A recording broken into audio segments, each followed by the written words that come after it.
Hey guys, welcome to another episode of the Ali Show, and today we have very special guest, Mr. David Liti, Olympic weightlifter. Is that right? Yeah. Do you say weightlifter or powerlifter? Weightlifter. Oh, weightlifter. So powerlifting is more like just the three lifts, you know? Three lifts. How's that? So that's like the back squat, the deadlift, and the bench. Where for Oh, us, okay. where we have two separate lifts, and it's more of like a dynamic kind of thing, you know? Oh, I see. So Yeah. I saw one as like clean and jerk Yeah, and a snatch. and a snatch. Yeah, Oh, that's not easy, and you're lifting some heavy weights, bro. Oh, I'm trying, bro. Yeah. Anyway, just want to ask, how have you been? How's everything coming along for you, David? I've been alright, you know. Lockdown was a bit funny, you know. We're going into like a nice what's it called, like a nice heavy kind of, you know, Camp? phase or like cycle, into building like a bigger base for Olympics. And you know, they postponed the thing, and I was like, man, you know, I didn't. Yeah, it was supposed to happen somewhere around mid this year. Am I right? Yeah, so like the end of July and beginning of August. And yeah, like it doesn't phase me because then I get more time to prepare. Yeah. But then again, you know, it was that goal. Like my goal was Yeah, this. you was already like Yeah. preparing for, like, I got a date and I got a plan. So to get that in order, so that must have been like quite a hard. Yeah, it was like for me, I didn't realize like how hard it would hit me, you know. But I guess it is what it is, and just gotta do what you gotta do. But yeah, other than that, I've been fine, you know. Training's good, feeling good. A little bit sore right now, but you know, You had that's training what it this is. morning as well, eh? Yeah. David, so, okay, before we go on, for those who don't know who David is, could you give us a brief intro about yourself? So my name is David Liti. I was born here in New Zealand. I was raised in Tonga, so I grew up in Tonga. I came back here when I was about 10 years old. Also, you spent about 10 years growing up yeah. over there. Yeah. And I didn't get into weightlifting until like high school. Beforehand, I was just playing rugby and stuff. Yeah. Yeah, you must have been quite a big boy in rugby as well. Was it like a... I wasn't big. I was just heavy. Oh, You okay. know, like I'd be one of the smallest dudes in the field, but Really? I'd be heavy. Yeah. Wow. I think it's just that tongue and bone density. Yeah. And stuff like that. Yeah, that's the thing about the tongue and bone density. Yeah, We'll get yeah. there. Or is it what is it with the, some of them were joking to me about eating horse meat, bro. Is that like an actual thing, or Yeah, it is? yeah. Wow. What day is it today? Saturday, right? Saturday, yeah. I had some on Wednesday. Thursday. Yeah. Well, what does it taste like? I've never had horse meat before, but how's So it? horse meat, it's more like kangaroo. Really? But kangaroo's got a lot more flavor than horse does. Yeah. But you know, like how tough it is, it's the same like with kangaroo Toughness. and stuff. Yeah. Ooh. And it's not nice if you eat it like Close to raw. no, like if you just cook it and eat it by itself without any seasoning or anything. Oh, okay. So you gotta have like seasoning, sauces. You gotta have and yeah. you gotta have make that it properly. big mix as Yeah, well. Like, yeah. I hear Tongans have big feast as well when they do like a... all the time, bro. It's like overboard. There's probably like 5 people you cook for like 30. You know? I hear they cook for villages, bro. That's what they always do, man. And then if you don't finish your food, then it goes in your bag and then Yeah, go you home keep with it. it. And Yeah, keep it for dinner, bro. that's your lunch for the next 3 days. But that's good, eh? Like, I mean, you have big feeds. It's good. You have family time. Yeah. And you eat, you enjoy, you have good laughs as well. So I guess it all, works well. Yeah, because you bond with your family and stuff, and you don't realize it, but you get to know, like, your siblings, your cousins, your aunties, uncles a little bit more. They always have big gatherings as Yeah, well. You yeah. just see, like, all of a sudden 20, 30 people start Yeah. coming in. It's like, whoa. Because just like you'd see people in public, And then all of a sudden you'd see them in like your family things, and you're just like, bro, I've met you before. You know? I didn't know we're cousins. Yeah. That's why you don't date your own, you know. Yeah. But whatevs. Yeah. So back to high school. So that's how you got into pole. Yeah. How did that, like, how did you stumble upon it? Hey you, don't forget to subscribe, like, and share this video. It was just one of my boys. He was like, "Oh, do you guys want to like try out weightlifting?" We're like, "Yo, let's go get like." I thought it was powerlifting. Yeah. Let's go get like massive biceps and like big ass by the end of high school. Walked into the gym and we were doing snatches with a stick, and I was like, "What the hell is this shit?" You start off with a stick and get on Yeah. And I was like, "Hey," it was like it took us like 2 weeks, bro. Like we all quit. Wow. Really? 2 weeks we all quit, and that was like what 3 sessions a week. You know, it wasn't that much. And went back to into rugby, and I wanted to get stronger. So I went and did rugby and weightlifting at the same time. And I ended up going to my first international in year 13, and at the time I was like, kind of choosing on what should I do, weightlifting, should I go study or should I play rugby or work? Yeah, at that age with all these choices, Yeah. it wouldn't have been easy. Because at the time I was like, like rugby's fun, but I haven't made an international team with it. I've only went to Auckland, but that was about it. And weightlifting, I've already made, I've already won nationals before. I've already made an international team. And then I was working as a security guard, and I didn't really like it because we had to stand a lot for a lot of hours. It's just a lot of standing and like and breaking up fights. And was it at a nightclub? No. I worked at ASB Showgrounds, Mount Smart, and just a few other events and stuff like that. Yeah, that must have been pretty hard. Like that's one of the hard things people don't see about the security line. It's just a lot of standing and moving around, and like you don't really get to rest. You don't know what's gonna happen to you that day. And like it might be like real hectic event. Whoa, that's crazy. I've seen, and obviously, like yourself, you're a big guy, bro. And when people get into fights and they know that they're up against, a big security, chances are they're not gonna play fair, Yeah. Like you get the rowdy fellas, like they're drinking or whatever, you get glass bottles flying around. Bro, it's a dangerous job, man. Like people don't really understand how tough it is, bro. I didn't realize all of that until I actually quit. Because it was as a school student, like you're trying to work and help out at home and stuff like that. But for me, it was more of like helping my siblings out instead of I understand you lived. Your parents were back in Tonga, and so only you and your siblings came here. So we all came when we came. Oh, okay. When we came over. But their visa finished. I think like 2011 or something. 2010. And so they had to go back. And ever since then we've been by ourselves. One of my older sisters just taking us all in and stuff like that. So like until now, we're all still at home with my older sister. Wow. She's got a husband now with 2 kids, and we just babysit for her whenever she wants us. Yeah, that's the one. You gotta chip in. You want to stay here. You gotta do some work. So it's been like that for us. How was that experience, bro? Like it must have been hard when you're younger. Like to be honest, I used to cry at nighttime. Just wondering when my parents would come back. Or like when I would see like either my dad or my mom.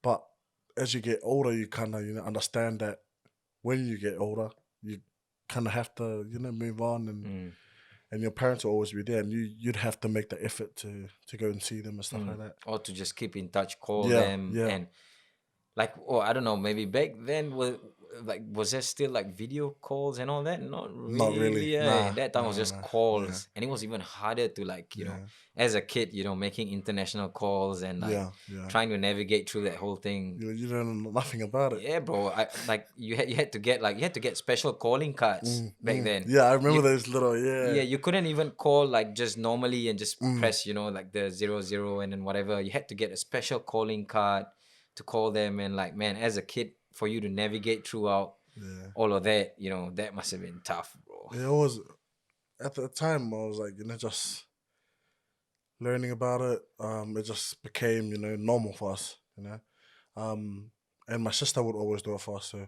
whenever she called my mom, she would always make sure that we said hi or something. Like have like a minute talk or something. Yeah, so there was like a line of you waiting Yeah, to make that call.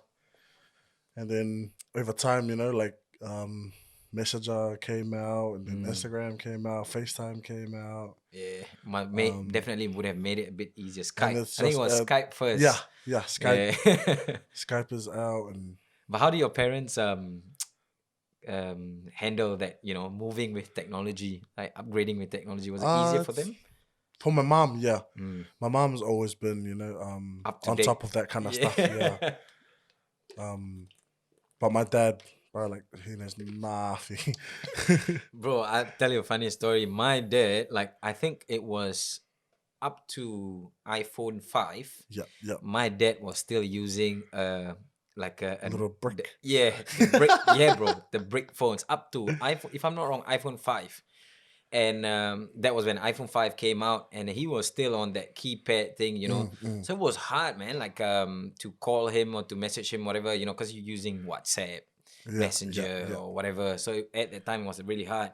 And like our whole family had to like really convince him, like, you need a new phone. Yeah. And it was just so funny. Like we went to buy the phone. Like he's seen all our phones, and he's like, "What is this phone? There's no keypad. How am I gonna call, or what am I gonna press, bro?" It was so funny, man. And just teaching him how to like use that as well. Yeah. But yeah, I think all it is just that beginning, bro. It was hard, and then once I felt that once he got the hang of it. And then, bro, he was an expert, bro. You see him like YouTubing, and he's like surfing the net, and like, bro, I mean, it took a while, but we managed to get him to do. But yeah, one of our worst experience was like, when the times where you get those messages, and then it'll be like, download these games or whatever. Scams. Yeah, all like that scams and shit. And yeah, my dad, actually, it happened to him. Like he was he got those. The download these games or whatever, and then he started downloading.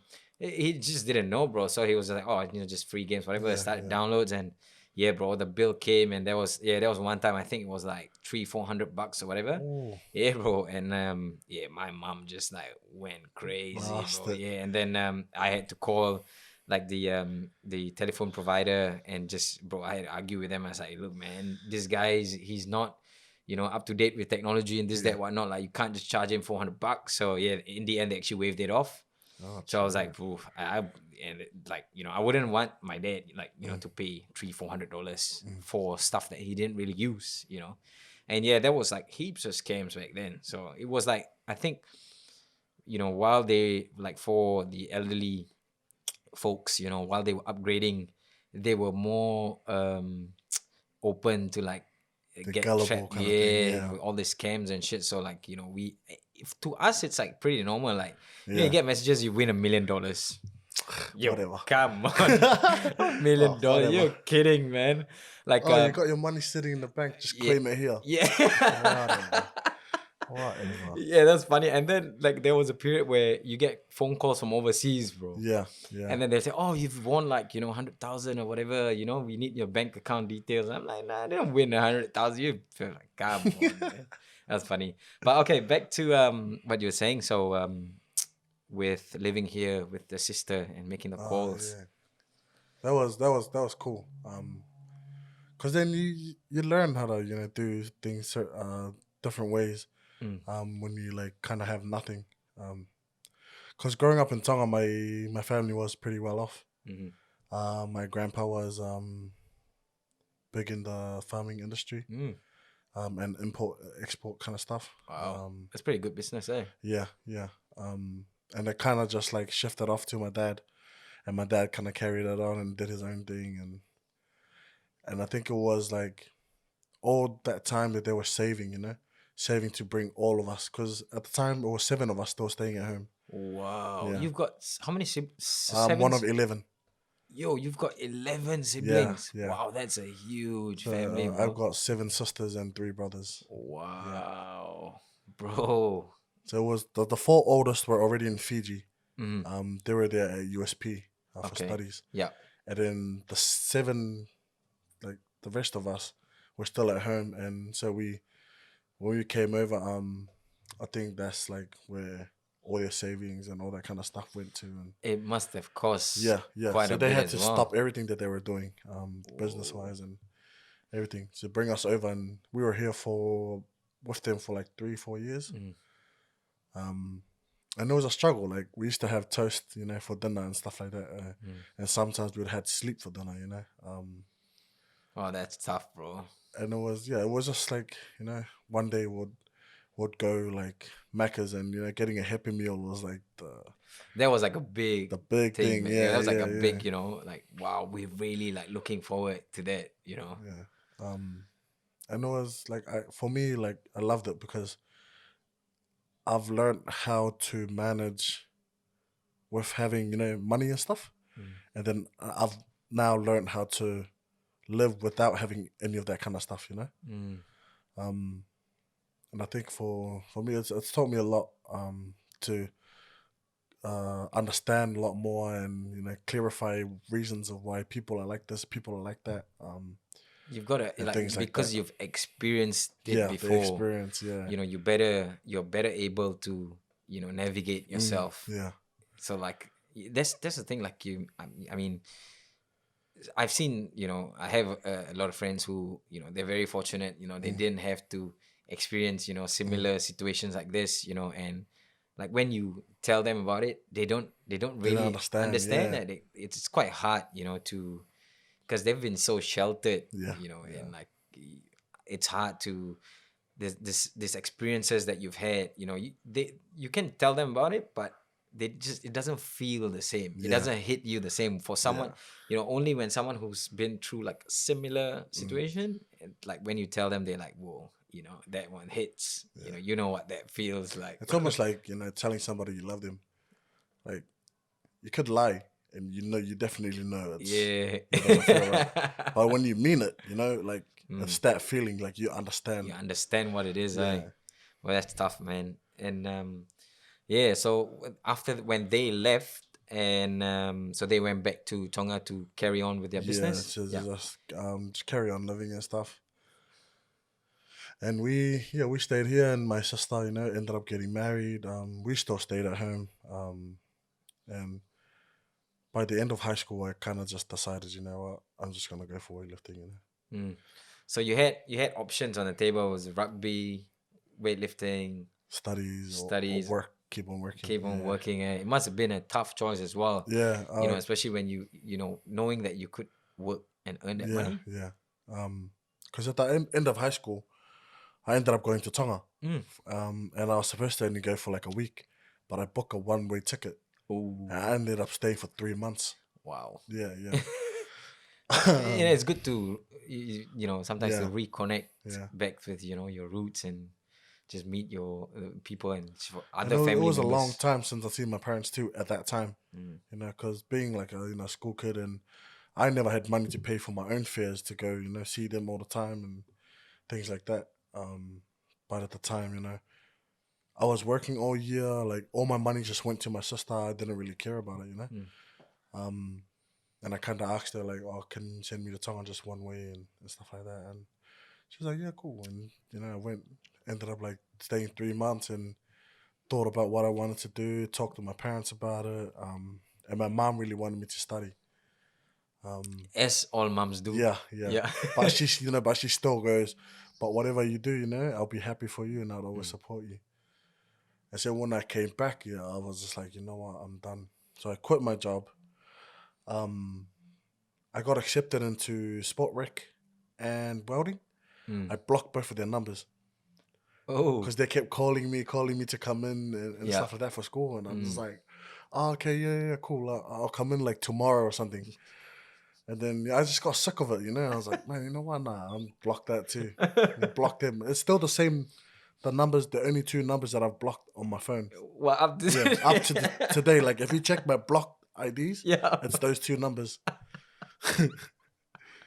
um, yeah, and quit my job, and you know, I was like, fully stopped rugby, and I was like, oh man, I'm just gonna go for it. So I just head down and just worked and worked and worked, and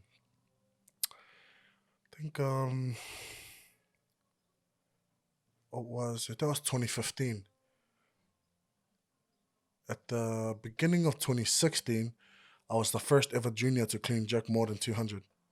Wow. Yeah, ever in New Zealand history. Mid 2016, I placed 11th overall at Junior Worlds, 4th in the clean and jerk, but 11th in the snatch, and overall 9th.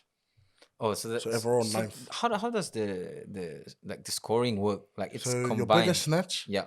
combined with your biggest clean and jerk, Okay. and then your total. So your Okay. total goes up against everybody else. Yeah. Wow, that's pretty impressive. So like when you like fully dedicated your time within that was the big. So just from 2015, yeah, and the beginning of 2016, that was I was when already starting to see like the fruits of it, you know? Wow. Yeah. Wow, that's pretty full on. More than 200 kilos. That's a lot, man. At the beginning I attempted 200 and I missed. So that was like March or something. Yeah. And then it was like 2 months after that or something. We had Oceanias in Fiji. And I remember telling myself, I'm going to open up on 200. We went to Fiji and I opened up and I missed again. And I was like, no. Oh. So I went second attempt and I smoked it and then jumped straight to 206. And then got the 206. Wow. Yeah, so I was officially named youngest ever to lift more than 200. Wow, that's crazy. What was your age then? You was 18. 18. Yeah. Wow. That must have been a big accomplishment. Yeah. For me, it was, like from all of 2015, I was struggling because, my family wanted me to work and things like that just to help out at home. And, coming from the kind of family that I have, I was never sure, they were never sure that they could accommodate what I wanted to do and what I wanted to achieve, and it was hard because, we never had the money, we never have any of that kind of stuff to do what I do, especially. Hey you, don't forget to subscribe, like and share this video. And especially for weightlifting is a sport that doesn't pay you, It doesn't pay you, it doesn't really fund you. You don't make money from it. You don't, yeah. But what about if you win competitions? Do you make any money? Nah, bro. Like not even Commonwealth Games it didn't get paid. Yeah, that's tough, man. And that 2016 was really like the big year for me. Officially attempted 200. Officially named the youngest ever to hit 200. Placed 4th in clean jerk in the top number 4 best clean jerk in the world. In the world. For juniors, yeah. Wow. 11th in the snatch and then 9th overall. For me, I only count that 2014, 2015 as my career, because 2014 I was still playing rugby, weightlifting was on the side, and then it was more like a part-time thing. And 2015 was when I was fully dedicated to it, and to see that results on 2016, I was pretty surprised myself. And then at the end of that year, I actually attempted 220. Whoa. Yeah. I racked it. I couldn't stand up. Oh, man. Yeah. Wow. So I ended up snatching 165. So from 2015, at the beginning, I was snatching about 130, 125, 130. And then the end of 2016, I snatched 165.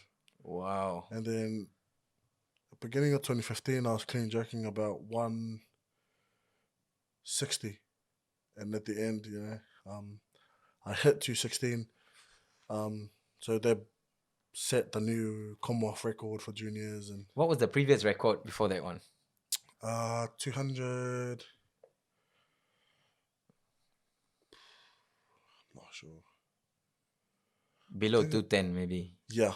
I was below 210. Wow, so you just smashed it, Yeah, 216. yeah. Not even like 211. I think it like was like 212. 202 or something. Oh, 203. bro, you smashed it quite a bit, bro. Yeah. You set the bar, but I think, well, that's the, you got to push the bar higher, not like just came past. Yeah.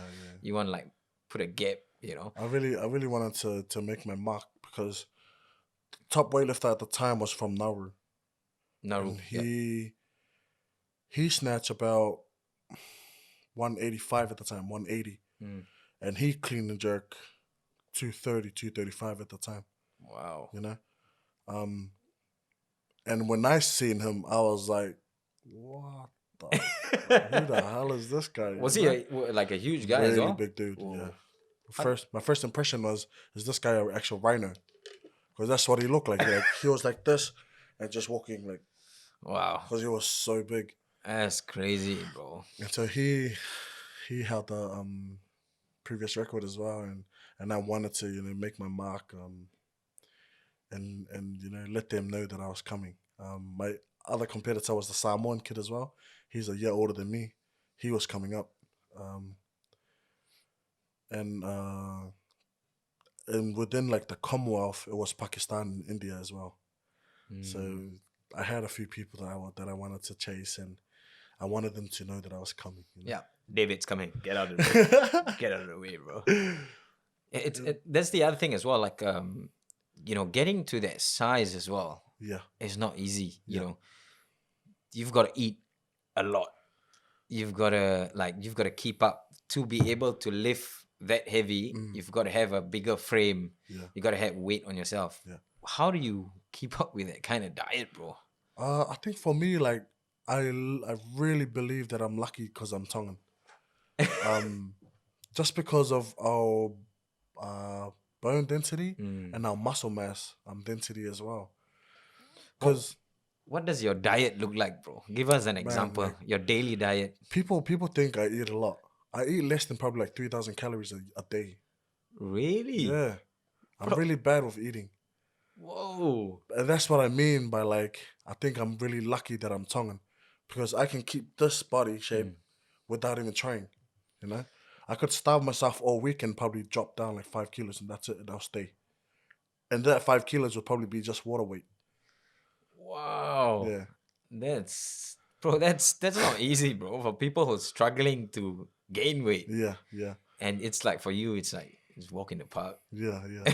But then I guess, like, who knows? If I try to lose weight, I might be on the other end, might be finding it hard to drop weight and stuff. But at the moment, I'm not looking for any of that kind of stuff. So I'm happy being, the size I am. And like, I think is it true, or maybe you can tell me, is it true that do you need to get bigger to lift heavier? Yeah. Is that? Yeah, it really does work, especially for the little guys.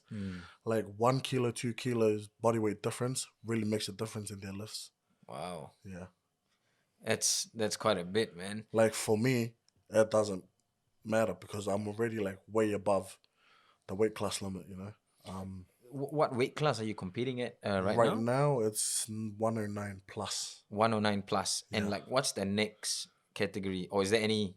That's So you're like whoever's above 109 is in the super heavy. So like, there's heavyweights and it's like boxing, bro. Yeah, Heavyweight, yeah. super heavy. So the heavyweights will be like the 109s. Wow. So they'll be the under, Yeah. And because we have 10 new classes now. So they kind of like split up the weights a little bit more yeah. to have, to allow more people to be able to have a chance at winning. Oh, that's It's interesting. more, like the weight classes now. It makes sense, because before, like, for example, one of the classes before was like it goes 62 straight to 69 and then straight to 77s, you know. Mm. And there are people who get stuck in the middle of like 62 and 69. Yeah. And they don't want to be a 69, but they don't want to be a 62. Mm. You know, and then they get stuck in there. Yeah, similar to like combat sports as well. You always have that struggle. Should Yeah, I go up or should I go down? But usually, I think the chances of people go down. Yeah. Like usually that's the case. So you have a bigger advantage as well. So Yeah, if you're normally sitting heavier, you want to cut. Yeah, I mean it could help, but like for weightlifting, I don't know how that works for you It's- guys. I mean, I've never had to experience it. You know, I've never had to do it. But my training partner, he used to be a 69, but he sat at like 73. Mm. And so he'd always have to cut every time, you know. He didn't When you have to want to do compete. he didn't have to do anything. He'd normally just sit at 73. And he'd always have to cut to 69, 69. Mm. And so when the new weight classes came out, now the weight classes are 67, 73. So he sits perfectly on Perfectly. 73s, yeah. Yeah, that's And pretty a good. lot of people like say like, yeah, the 73s makes a lot more sense, you know. We don't sit at 69. That's just a bit dumb. And then now that there's the 67s, you know, people just like drop 2 kilos if they were in the 69, or you stay if you're heavy. And you know, 73 just makes a lot more sense for them. Yeah, it's just better. I feel like that system is a little bit better as well because you have more chances for people to compete. Yeah. If you have like a very small number of weight classes, it's just harder. It's too many people on that whole spectrum of like 7-8 kilos, competing. So like you said, weight does make the difference, It makes bro. a lot of difference. Yeah. So yeah, Commonwealth Games, and you actually walked away as the champion, gold medal at the 2018. Was it 2018 Commonwealth 2018 Games? Commonwealth Games. And you didn't win. You didn't just win one medal. You actually got another award I as got well. a trophy Yeah. for sportsmanship. Yeah. Wow. That same Samoan guy Yeah. that I was, you know, Yeah. he's my number one competitor now. Wow. So it was him I was going up against, Pakistan and India. You can't count out the Australian as well. Yeah. But I think it was just his time to, come down and retire and stuff. But he's still like number one in Australia. And people were counting him out. And I was just like, nah, man. You're counting me out too. Because I was ranked 4th going into the competition. They're always like, at the back of their mind, they're like, he's still behind, he's not going to pass us. Because at the time, my best total was like 386 or something. Something like that. Wow. But India came in as 390, Pakistani came in as a 400, and Samoa came in as a 400. Oh. So they're looking at me like, bro, you're like 15 kilos under. Yeah. You know? They're not threatened. And I was like, yeah. Don't underestimate me, like, bro. Yeah. And the Australian was like way under as well. He was about like 30, 40 kilos under. But still, anything can happen. You never know what kind of training he had or how he prepared for it. Wow.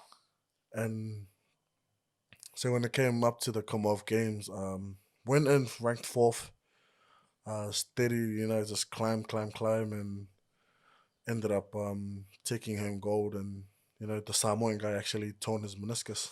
Oh, yeah. I saw the video. You were pushing him in the wheelchair. Yeah. And because he's my number one competitor, he's also one of my friends. It's always the case. Yeah. It's always the case. It's because he was close with my training partner. And so every time we had camp over New Caledonia, they would come over too. Okay. And so because my training partner is Samoan, they would, get along really well. And so I'd hang out with him too. So we'll all just get along. Yeah. And then when it comes to the platform, it was game day. It's competitive, right? And we both knew it. You know? We always talk shit to each other and all that kind of stuff. You gotta get in the hit before the game. And then when it came up to the Commonwealth Games, I was like, man, I'll push him up to the stage because I'll owe him this for being my number one competitor, for making me want to better myself and want to dominate. And if it wasn't for him, I probably wouldn't wanna chase anybody or do anything like that. You gotta have like a sort of something to beat. Yeah. Someone to like be really competitive with. And he was that guy. Yeah. Do you guys still keep in touch? Obviously. Yeah. Yeah. Yeah. And is he looking to compete again or? Um, not that I know of. Mm. You know, he's a super that sits at like 120, 125 body weight and struggles to keep that. Mm. You know, What's the like okay, in terms of like Olympic weightlifting, what is the time frame usually that people compete before they, when is the age, before you step so down? it depends on where you are in the world. For our side of the world, we don't potentially peak until like between 28 and 32 because Okay. that's our like peaking age. Mm. And in Europe, it it goes down like younger. Younger. Yeah, so their ones like between 20 and like 25 is when most of their lifters peak. Wow. But then again, we all know why they're peaking at that young age. Yeah. And all that stuff. All that good stuff. Yeah, all the good stuff, the juices and Yeah, all yeah, the voids and everything. But I think that's it will yeah, be pretty common, especially if we talk about like yeah, weightlifting. yeah. But like Because how? you can't talk about weightlifting and not think that way. You know, Mm, you mm, can't go, oh yeah, weightlifting, yeah, cool. Like there's some massive numbers. You can't think like, oh yeah, obviously he's on it. Or obviously he's not on it. You know. mm. There's a lot of like PDs and all sorts of stuff floating around. I wouldn't know what those are, Yeah, but like but there's like a whole lot of stuff, in not just weightlifting, but like bodybuilding and a yeah, lot of yeah, other sports as well. But yeah, that's the other thing, like getting tested as well. yeah, yeah, Obviously, for like Olympics and all that, yeah. you be I tested. I just got tested on Wednesday. Oh, nice. So it's Yeah, random testing as I well. always get random tested. Yeah, And that's one of the funny ones. Like they were saying, like okay, like New Zealand it's quite strict, yeah, like or some parts of the world is quite strict, and certain parts of the world like you don't really it's know. pretty sly. Yeah, you Yeah, don't really know what's going on, and like it's like you said, it's a sport where there's no money, yeah, no money involved. So obviously, if you've got money, you could make yeah, things move, yeah, and get away with certain things yeah. as well. Yeah, there was I think there was a podcast I heard the other day about some athletes competing, and they actually yeah, there was like some corruption going on and whatnot, and that particular country, let's not say like names, but that particular country actually sorted out like some kind of deal with the person who was collecting the cups, Oh, true. and it was like, bro, they actually found out a way to like change, so they, you had to take your piss and all that, and they actually found a way to kind of switch the piss, I don't know, like Yeah, yeah. with There was a opening the cups without destroying the seal, was it? doco. There's a Yeah, doco on Instagram. Oh, Instagram. yeah, On something, Netflix. yeah, something like that. And it talks about how they've got designated people to do certain things. You know, Mm, um, they pay people to find clones of the athlete. mm, They pay people to make the switch either in night shift or either in delivery time. mm. Um, and things like that. You know, like you don't even have to break the seal and stuff. You know, change the Change numbers, the numbers all of and that, yeah, seal up a new one, and that yeah. And when that came out, you know, a lot of people started like digging into a lot of different sports, yeah. and we actually got hit. Like weightlifting got hit pretty hard because our president just got stood down last year.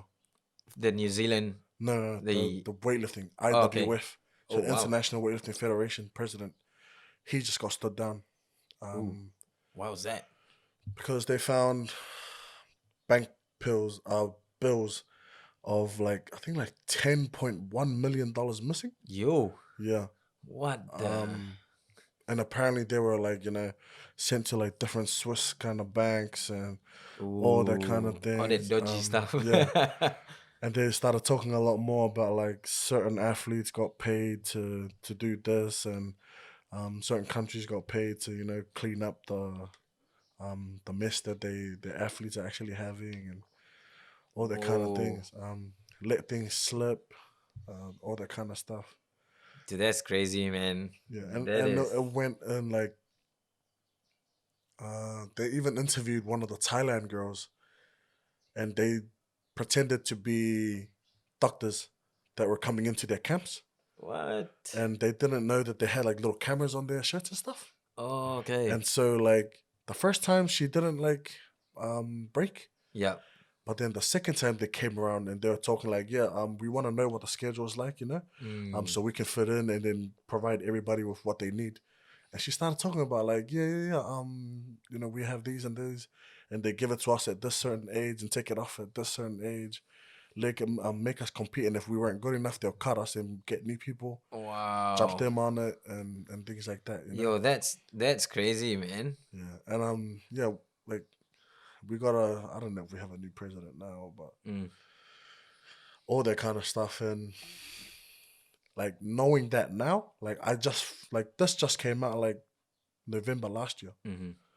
and like knowing that now, like when I see athletes in competitions at world stages and stuff now, I'm just like, man, there is like no way. Because if I struggle, Mm-hmm. how the hell are you like smoking this like it's just a walk in the park? Yeah, bro. Yeah, That's crazy. That's crazy. But yeah, that's the thing, you never know who's on yeah, it, who's not. yeah, Yeah, and like I like personally I feel that if it's allowed, mm, then everybody should be allowed, you yeah, know? yeah, So like if you want stuff maybe they should look at like holding one where people can take whatever yeah, yeah. and then Because I'm on the same page too. mm, If you're gonna use, just use like for your own.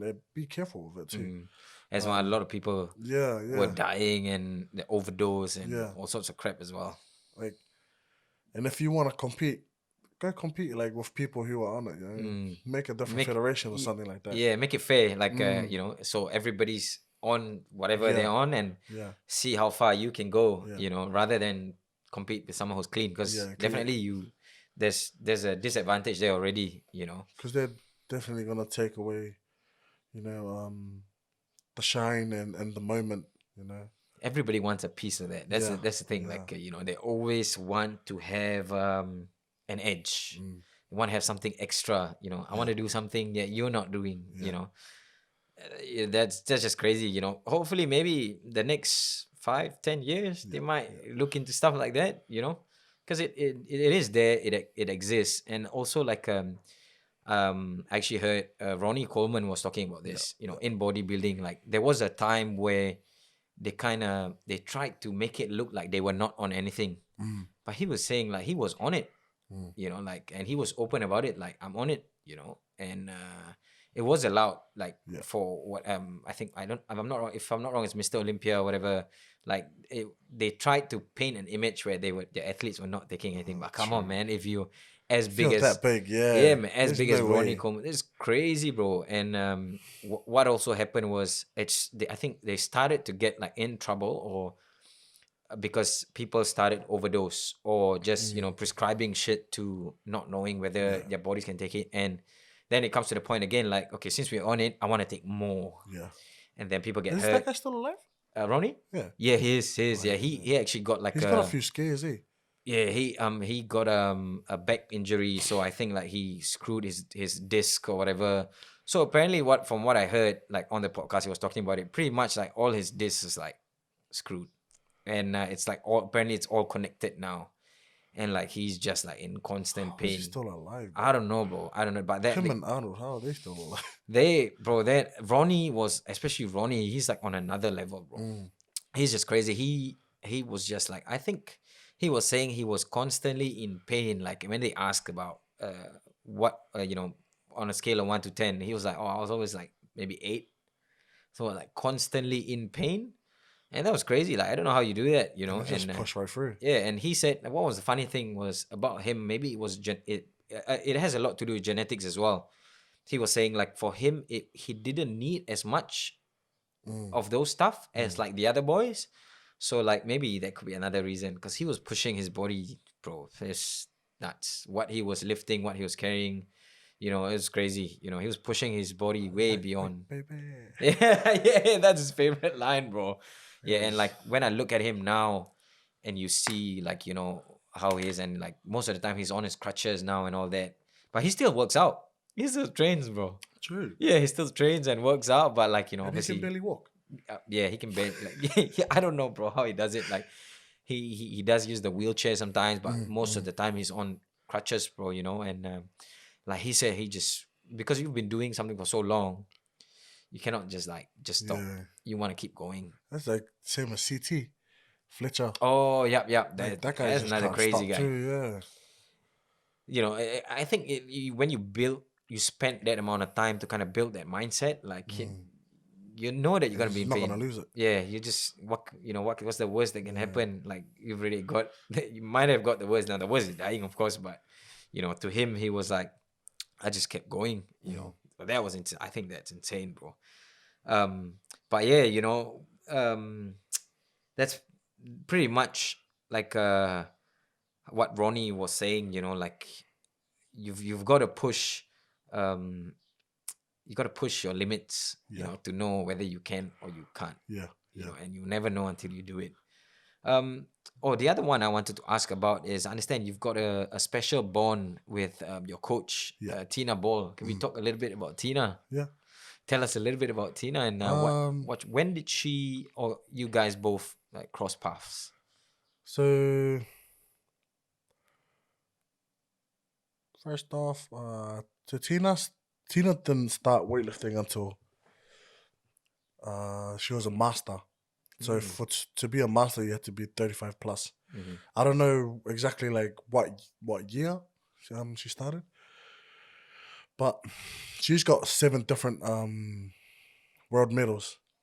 She's got a few world records that still stands. And so she was originally like into aerobics, Pilates, and all that kind of stuff. And just went into weightlifting. Oh, that's a big jump Yeah, from. yeah. She just went into weightlifting all of a sudden, and then kind of snuck into it when she moved into that space. Oh, yeah, Back in 2009. the old Yeah, gym old gym. And that's where she started building, her lifting team. team and stuff like that. And I actually came through to the gym in 2010. That's when the boys are like, you know what, let's go, like Give it go a try. Yeah. 2 weeks later, we all quit, left, and they asked us to lift for secondary nationals. So we'd come like train one that week and then compete that weekend, and then disappear again. Wow. Yeah. And then come back the year after that, train like once, compete, disappear. That's how it was, because that's how much we hated weightlifting then. Hey, you, don't forget to subscribe, like, and share this video. When you're younger, it's quite hard to stay disciplined. Yeah. So I kind of relate when you say, you come in for a while, train, compete, and then go off the radar for a while. And how did Tina manage to get you back into the gym? She just kind of, she always used to talk to us and tell us like, you have to make a choice of what you want to do. You have to kind of plan what you want. And there was one thing that she said to me that really stuck with me, and it was she told me that, do you want to be a world-class weightlifter, or do you want to be just another number running around in the field? Yeah, that's And powerful. at the time, like I was like, true, I still haven't made an international team for rugby. I've already gone international for for weightlifting and stuff. And that's kind of like what took me over to go into weightlifting. But yeah, ever since from the beginning, I've been with Tina. She's coached me from scratch to now. And I moved in to her house 2017. And it takes a lot of stress off my sisters and my brother and them, and my brother-in-law. They don't have to worry about me so much anymore. financially and everything else. And so it makes it easier for us because I can just train down there as well. And we don't have to, stress about trying to get to the gym and things like that. And Because yeah, you I got to guess spend money on travel and all that yeah, as yeah. well. And I guess like everything just kind of fall into place and worked out well for us. So yeah, 2017, I've been at her house since. Um, and I think like one of the biggest things that we've accomplished was getting that car from Toyota, like that partnership, because that has helped us a lot for traveling.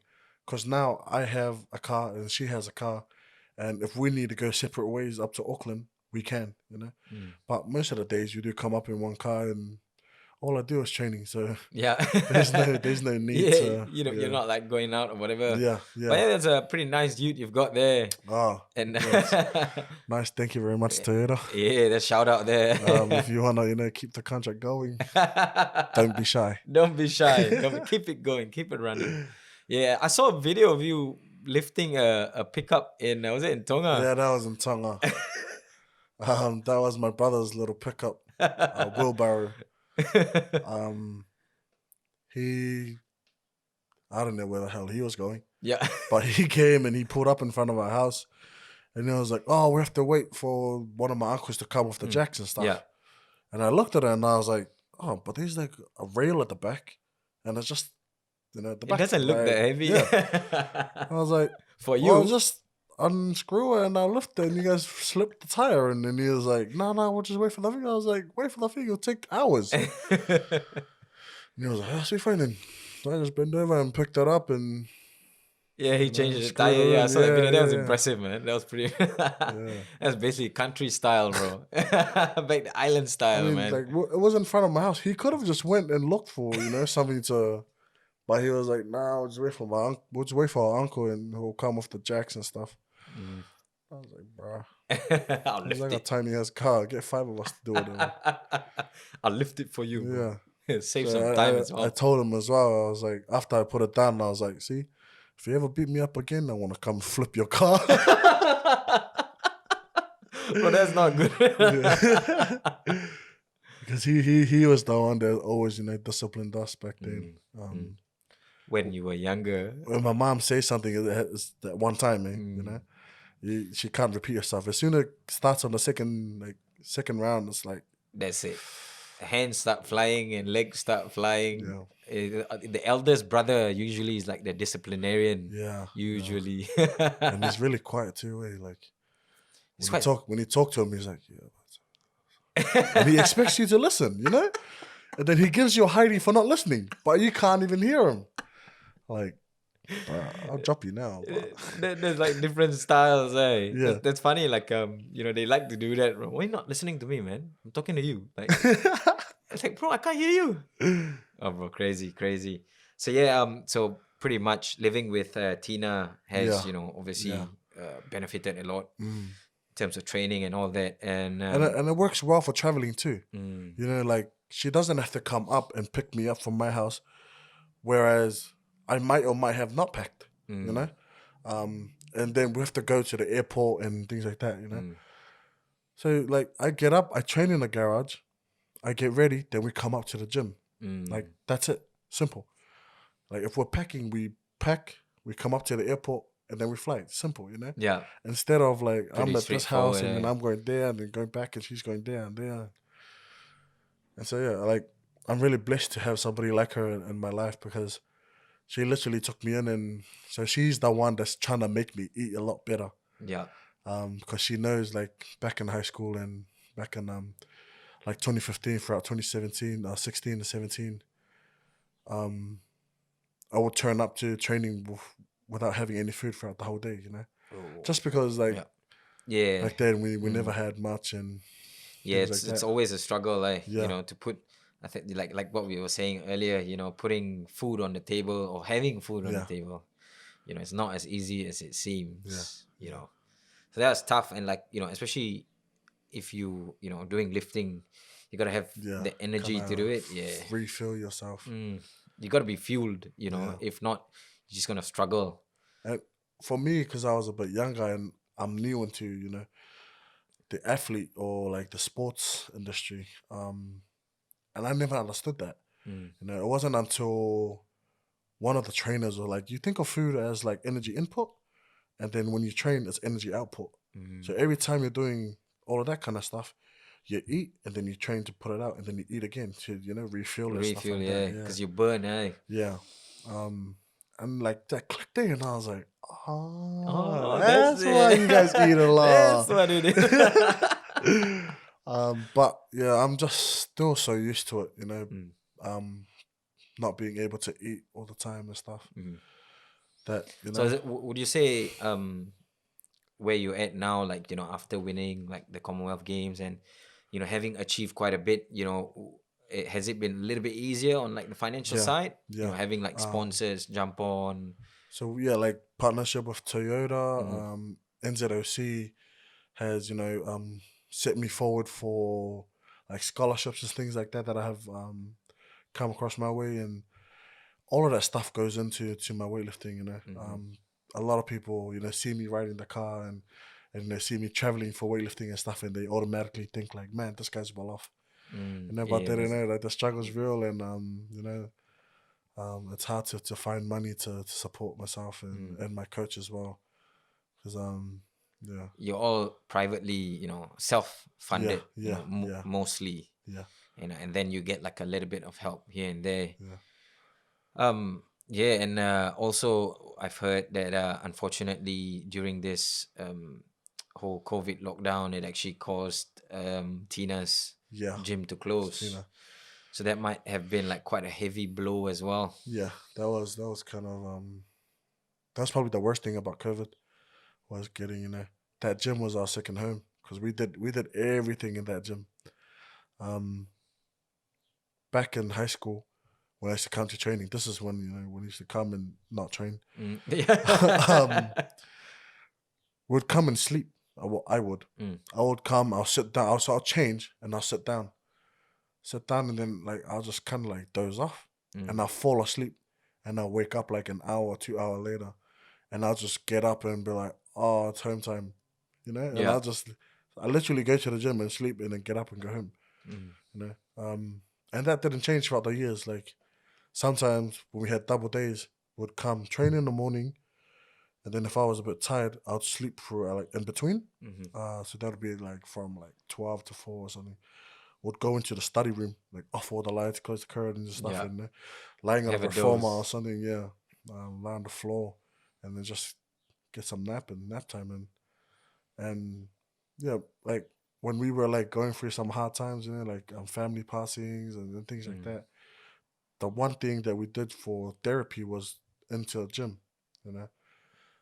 And you need an outlet to Yeah, release. yeah, and sometimes um, being at home can be a bit too much sometimes, and so you'd go to the gym and just let out some steam so you can come back and like just relax. Mm. Um, and it was like everything was there. There was like the bathrooms, the showers, and the rooms that you could just go and sleep in and things like that. And obviously the gym where you can hit some weight and relieve some stress. And to like find out that a place like it was like a second home to us was being shut down, really hit hard. Mm. And especially it was something that Tina has spent a lot of time building. Building is it's like Yeah, your baby, yeah. you build that up. Yeah, And it's not then a not COVID comes around and be like, nah, gone. yeah. And it's just it sucks, but I think in in another way it's kind of good because we get to restart. Now she can focus more on doing what she wants. She doesn't have to stress about the gym and stuff Running a and business. things like that. Mm.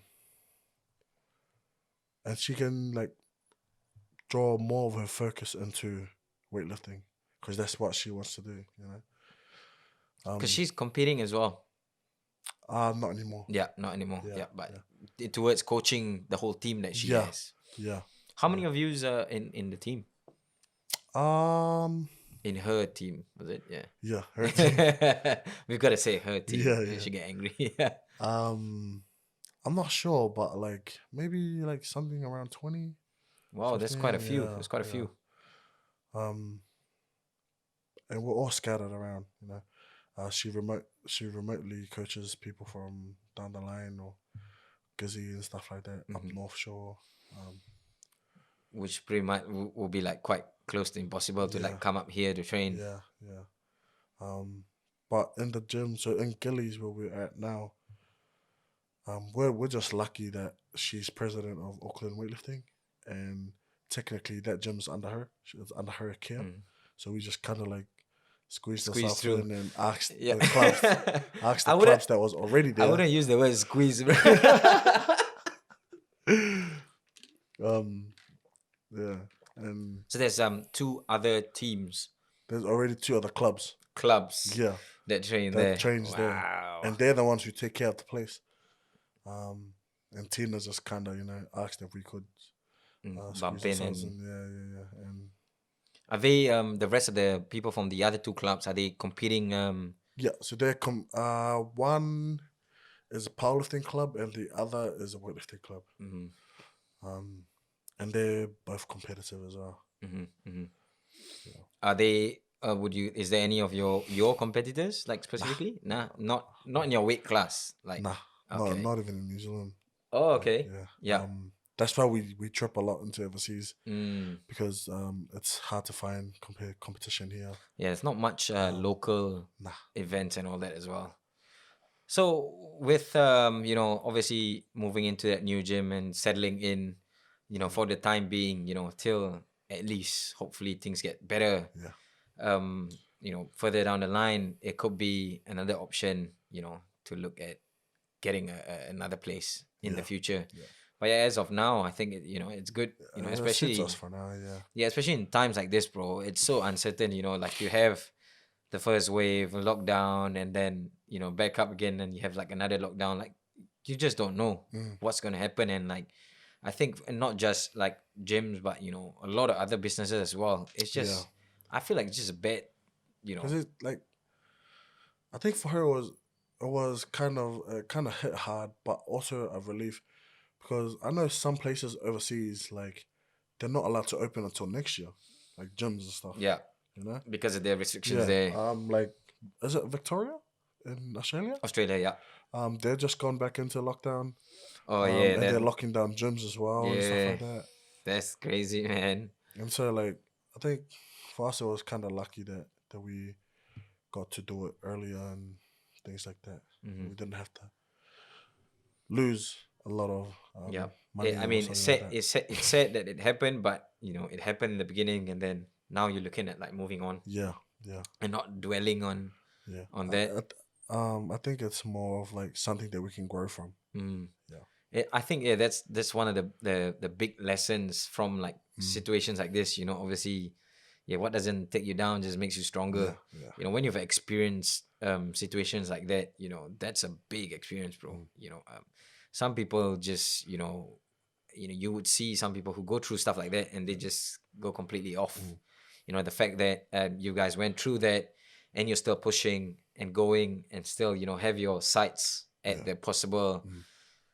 Olympics next Next year, year, is it? yeah. Which is Hopefully. still kind of Yeah. floating, and Yeah. which is what me and David Nika was talking about.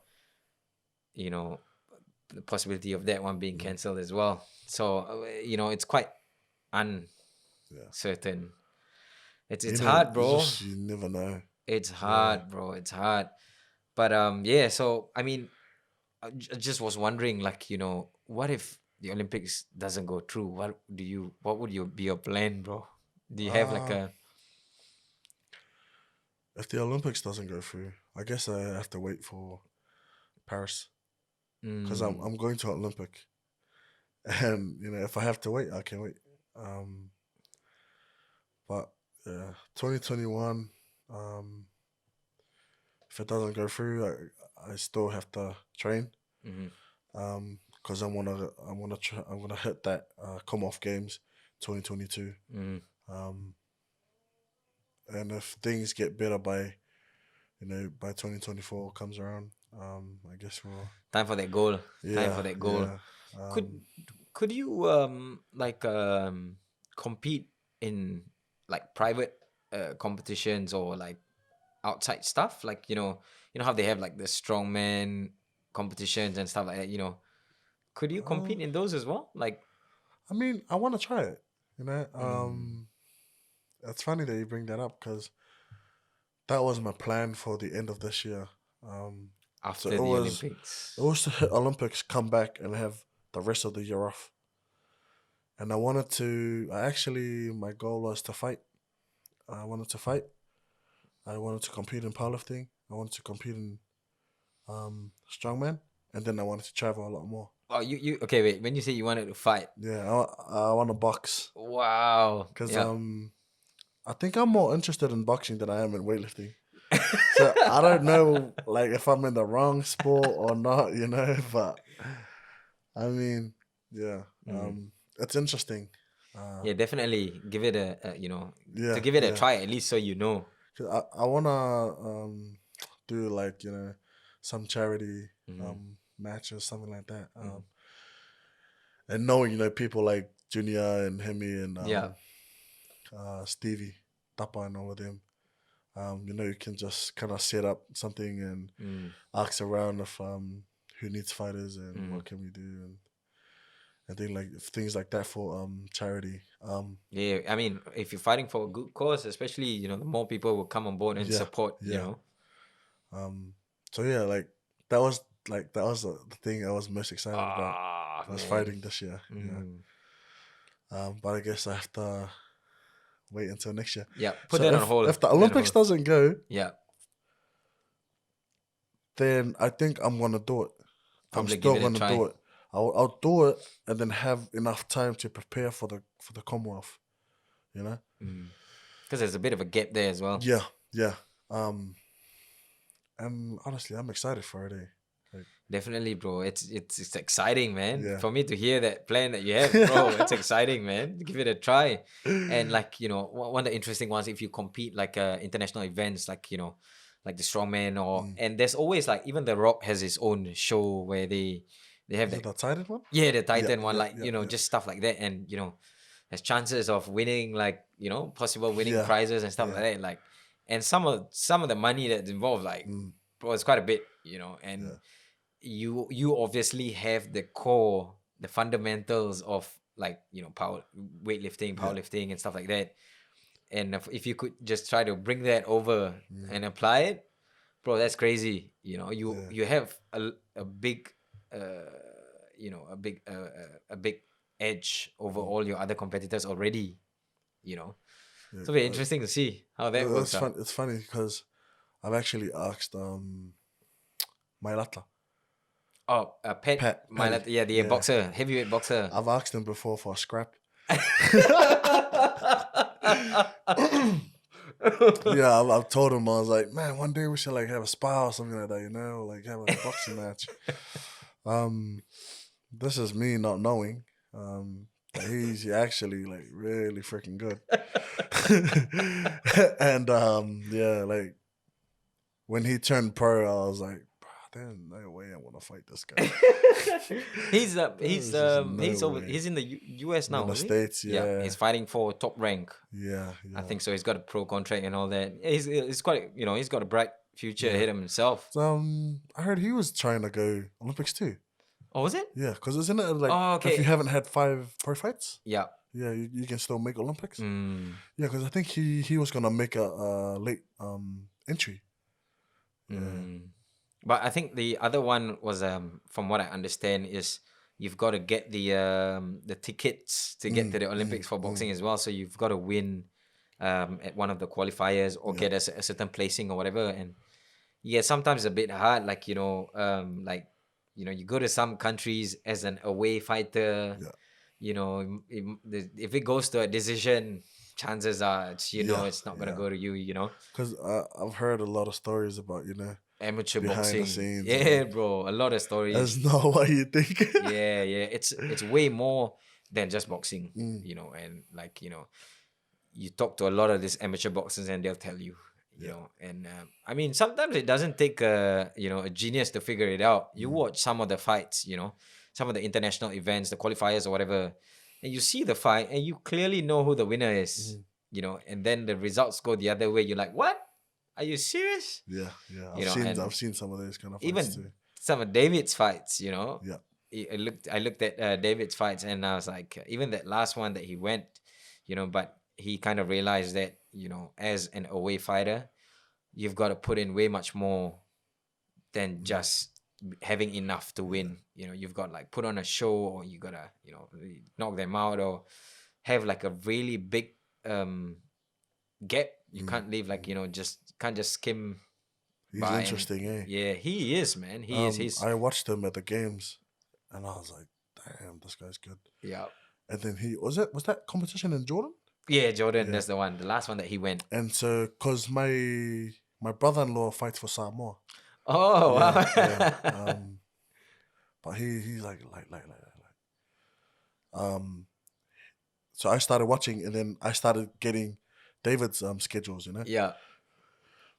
And then when I watched this first fight, I was like, "What? Like, is this guy like new?" Like, cause David literally told him a lesson, eh? Yeah, and I bro. was just like, "Bruh." He's on another level. He's And on then another there level. was that one fight when he was using his jab a lot. And I was like, what the frick? Like, from Commonwealth Games to Jordan, like, that, like, he improved a lot. Yeah. And I was surprised there, because, like, that jab was dangerous. And you know what was the funny thing? Like talking to David, he doesn't have like a full-on team like some of these other countries. He doesn't have like a head coach. Yeah. So, bro, most of his training is done on his own. Yeah, You know, yeah, and yeah. like yourself and Tina, you know, you don't have like a big organization yeah, like yeah. backing you guys, whatever, like most of the other countries, you know. And it's just crazy what you guys are achieving Yeah. with nothing. Okay, I'm not really nothing, but Yeah, close to, you know. Yeah. That's how crazy, and you know how fast he is, you know, and like Bro, like, the way he just, like, hey, moves, it's like moves like water, moves like water. I'm, like, fangirling right now, eh? Like, bro. He's gonna probably watch this, David.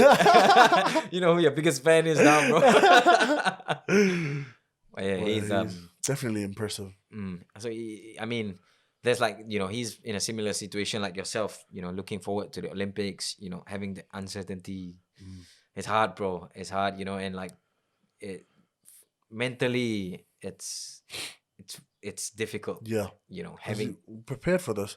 This was my goal since I started.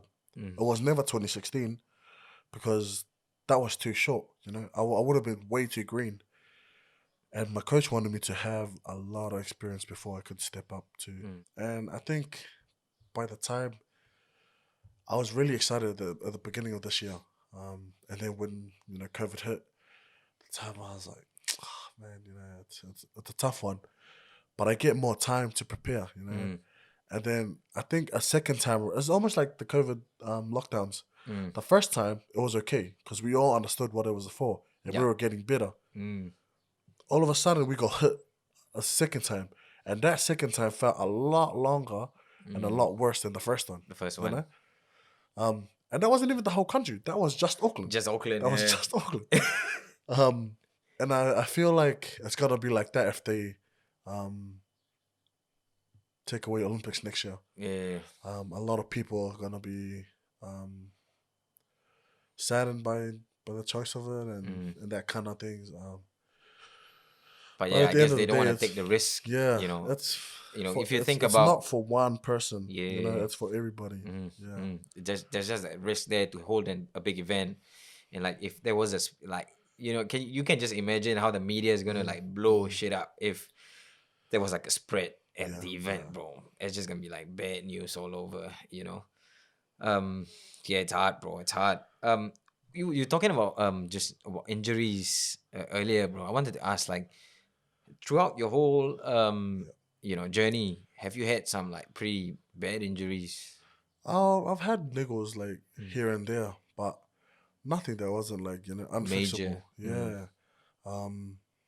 I've been able to you know, jump over the fence and avoid a few things, and you know, especially like I'm not even kidding. Like, I'm really proud to be Tongan, Yeah. because like that bone density, that muscle mass density, and that genetics, bro. yeah, the genetics really help. And I'm still young too, so Your body is, a bit more yeah, adaptable. adaptable, a bit faster to recover, Mm. all that kind of stuff. But I mean, it doesn't say like, it doesn't mean that I could disrespect, the weights, because it's still, Yeah. like similar to how you slipped and then you can't, it was a little mistake, Yeah. and that cost you like 3 months or whatever it was. And that could be the same with me. I could disrespect like 70 kilos and like break an arm or something like that. Yeah. Yeah. Not being And being focused like as well. being like 70 kilos as like a warm up weight. Mm. But yeah, I'm fortunate enough to sidestep a few things and do as good as I can. Yeah, man. Yeah, that's just weird, bro. I think I think a lot of people agree with me. The Tongans are just built different, bro. You guys just built different. Tongans, Samoans, and all that. Something in the islands, bro. You guys are, eating something different, bro. You gotta share with us, man. You gotta share with us. Well, anyway, I think David, it's been a while. Thank you for. Just want to say, thank you for your time coming down and doing this podcast with us. Appreciate it, and also we want to wish you all the best for the future. Hopefully Olympic goes on and you compete in that, and hopefully you can come back with another gold medal, bro. And if that goes on, and I'll be definitely excited, and I'll support you, bro, if you decide to go into boxing and try to give it a go. And you never know what's gonna happen, and like stuff on the side, like competing in like event strongman challenges or whatever. I'll be supporting you all the way, brother. And I want to say, I definitely look forward to seeing you like achieve stuff, bro. It'll be awesome, man, to see you, especially like from the your past and knowing how you come about, to be where you are today. And you haven't even reached your peak yet, and there's hopefully, but you still have a lot to achieve and gain. So I'm looking forward to that, man. And yeah, bro, thank you very much, David. And we hope to catch up with you again in the future. Definitely All right. will. Thanks, guys. I'm going to put your socials, Instagram, Facebook, whatever, on the link. So, guys, follow David, follow his journey, and support him. All right. Cheers, man. Thank you. Ooh, that's us. Thank you for watching this episode. Don't forget to subscribe, like, and share. I'll see you on the next one.